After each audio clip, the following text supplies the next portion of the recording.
Fever Stories।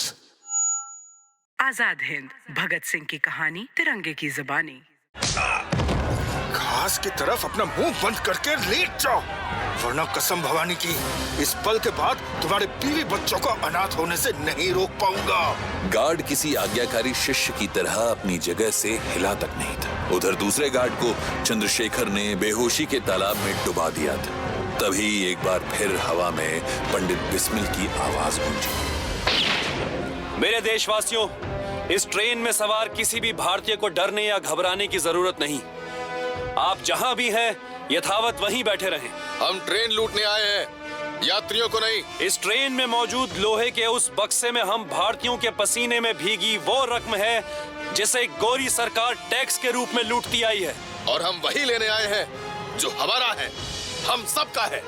हम वादा करते हैं कि इस रकम का एक एक सिक्का सर्वहारा की आजादी के मंसूबे में खर्च होगा। ट्रेन से उतरने की जुर्रत भी न करें, हम किसी अपने का खून नहीं बहाना चाहते। यात्रियों द्वारा ट्रेन की खिड़कियां बंद कर ली गई थीं। पूरी ट्रेन में पिन ड्रॉप साइलेंस था। वातावरण में फैले सन्नाटे को सिर्फ जंगली कीड़ों की आवाजें चीर रही थीं। लगता है प्लान काम कर रहा है आजाद। तुम बक्सा उतारने में मेरी मदद करो। मनमत और बनवारी, तुम लोग समय समय पर गोली चलाते रहना। हाँ, ताकि यात्रियों को लगे कि क्रांतिकारी संख्या में बहुत ज्यादा है, और यात्रियों पर नजर रखना, कोई भी ट्रेन से उतरने ना पाए। जी सेनापति। वो बक्सा ले आए बनवारी। बन गया काम, अब ऐस होगी अपनी। बनवारी, अशफाक को बुलाओ नालायक। हथौड़ा उसी के पास है। जी अभी लोग सरदार बिस्मिल। ये तो खुद ही आ गए। बनवारी, जल्दी हट सामने से। मर कहाँ गए थे तुम अशफाक? बनवारी के इशारे का इंतजार कर रहा था। यहाँ कोई थिएटर चल रहा है जो तुम अपने एक्ट का इंतजार कर रहे थे? जल्दी हथौड़ा निकालो और तोड़ डालो ताला। जी भाईजान। अरे जल्दी करो, 12 मिनट हो चुके हैं। अशफाक, 26 मिनट से ज्यादा का वक्त नहीं हमारे पास। उस कमीने गार्ड ने बेहोश होने से पहले कई बार बत्ती हवा में हिलाई थी। काकोरी पर किसी दूसरे गार्ड ने बत्ती देख ली होगी तो गड़बड़ हो जाएगी। जी बस मैं तोड़ता हूँ अभी, आप लोग दूर हो जाइए। या खुदा मदद। अशफाक उस बड़े से मजबूत ताले पर धुआंधार गन बरसा रहे थे। वक्त रेत की तरह फिसल रहा था, मगर बक्से का वो मनहूस ताला टूटने का नाम नहीं ले रहा था। टेंशन में अशफाक के साथ साथ बिस्मिल और आजाद के भी पसीने छूट रहे थे। ये ताला तो हिल भी नहीं रहा है सरदार बिस्मिल। ये ताला तो माशूका की तरह रूठ गया लगता है साला। अरे शायराना पंच मारना बंद करो बिस्मिल। लखनऊ स्टेशन पर वो साले पुलिसिया इस ट्रेन का इंतजार कर रहे होंगे।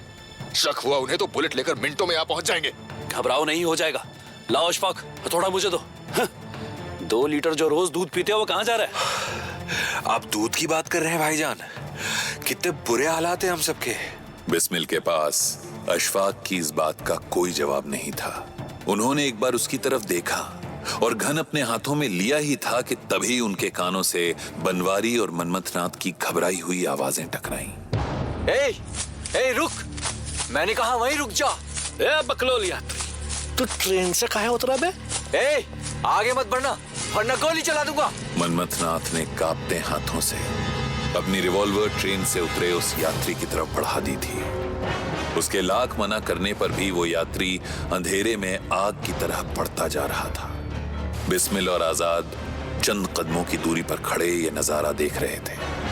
बिस्मिल को समझने में एक पल भी न लगा कि आगे क्या होने वाला है। नहीं मनमथनाथ, रुको। हमारी तरफ आते उस यात्री से हमें कोई खतरा नहीं है। गोली मत चलाना।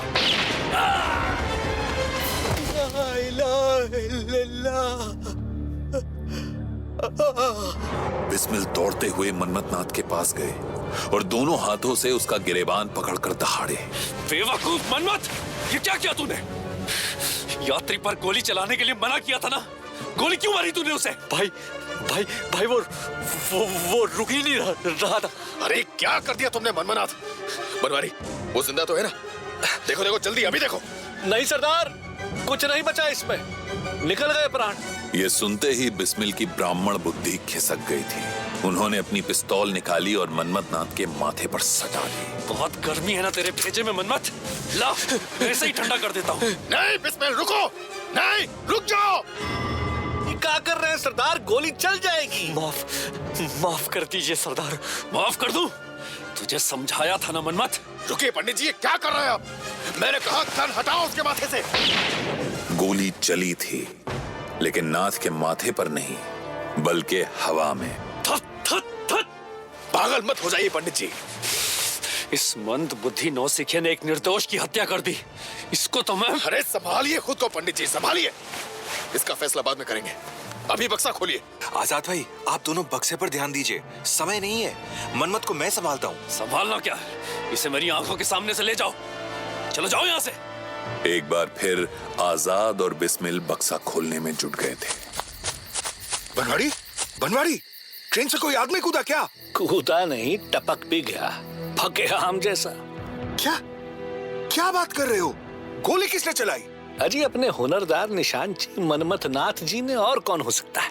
क्या मनमत, तूने एक यात्री को मार डाला? भाई मैं मारना नहीं चाहता था। मैं बस उसे डरा रहा था। घबराहट में पता नहीं कब मुझसे ट्रिगर दब गया। इतना कहकर आत्मग्लानि से भरा मनमथनाथ खुद को थप्पड़ मारने लगा। मार डालो मुझे। मैंने ये क्या कर दिया? मार डालो मुझे, मैं किसी काम का नहीं। मनमत, पागल मत बन, संभाल खुद को। जो हो गया उसे भूल जा और प्लान पर ध्यान दे। हमें पैसा लेकर निकलना है, सतर्कता से अपनी ड्यूटी पर लग जा। बिस्मिल ने एक आखिरी बार हथौड़ा हवा में लहराया और ताले पर पूरी ताकत से दे मारा। जय भवानी! टूट गया ताला। ए बनवारी, ला जल्दी से चादर ला। बनवारी ने आगे बढ़कर अपने गले में पड़ा हुआ साफा आजाद के हाथ में थमा दिया। ये रुमाल क्यों पकड़ा रहे हो मुझे? चादर कहाँ पर है? मेरे पास है, ये लीजिए। भरो जल्दी, भरो जल्दी भरो। ध्यान से, पैसा इधर उधर नहीं करना चाहिए। ये देखो नौटंकी। अरे भर तो रहे हैं सरदार। वैसे कितना माल होगा इसमें? क्यों, तुझे अपनी नथ बनवानी है क्या? अरे सब हम ही की लेते हैं भैया, यहाँ तो हम क्या महिला हैं जो नथ बनवाएंगे? या खुदा, तेरा शुक्र है। बनवारी यार जल्दी कर, इसमें बहुत पैसा है, सोच मत। अशफाक जी भाईजान। राजेंद्र लहरी और बाकी साथी कहाँ हैं? लहरी गार्ड पर गन ताने खड़ा है और बाकी साथी ट्रेन को घेरे हुए हैं। राजेंद्र के पास जाओ अभी और गार्ड को बेहोश कर दो और बाकी साथियों को लेकर अपने अपने रास्ते निकल लो। लेकिन हम सबको तो अंत तक साथ रहना था ना। प्लान बदल गया है, क्योंकि हमारे प्लान में किसी की हत्या नहीं थी। यात्री अगर भड़क गए और नीचे उतर गए तो यहाँ पर किसी का भी बचना नामुमकिन हो जाएगा। हाँ, और पैसा वो मैं और आजाद संभाल लेंगे। तुम जल्दी से सबको खबर कर दो। बिस्मिल पलटकर रेलवे ट्रैक पर कूदे ही थे कि उनका पूरा शरीर अचानक एक तेज रोशनी से नहा गया। आजाद ने आगे बढ़कर उन्हें तुरंत अपनी तरफ अंधेरे में खींच लिया। ये रोशनी कैसी है? हे भगवान, दूर से कोई ट्रेन आ रही है। ये कैसे हो सकता है? इस रूट पर कोई ट्रेन नहीं आनी थी इस समय। ट्रेन तो सही समय पर ही आई है, हम लोग लेट हो गए पंडित जी। क्या? तुम्हारा मतलब है कि ये... हाँ, ये पंजाब मेल है और हमें इसके आने से पहले ही अपना ऑपरेशन कंप्लीट करना था। अब क्या करेंगे?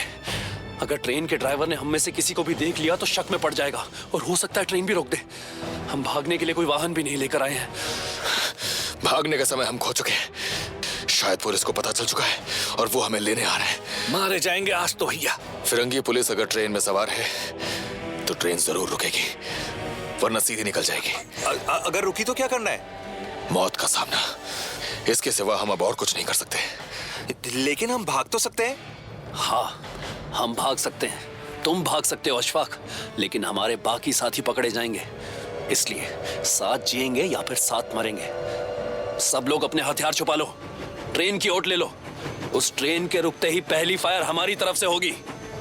कुछ ही पलों में वे 10 के 10 क्रांतिकारी एक जगह इकट्ठे हो गए थे। रिवॉल्वरें एक बार फिर गोलियों से भर ली गई थी। सबकी सांसें थमी हुई थी। ट्रेन के नजदीक आते ही उन सभी के पैरों तले की जमीन दहलने लगी थी। आज अगर ट्रेन रुकती है तो उन सबकी मौत पक्की थी।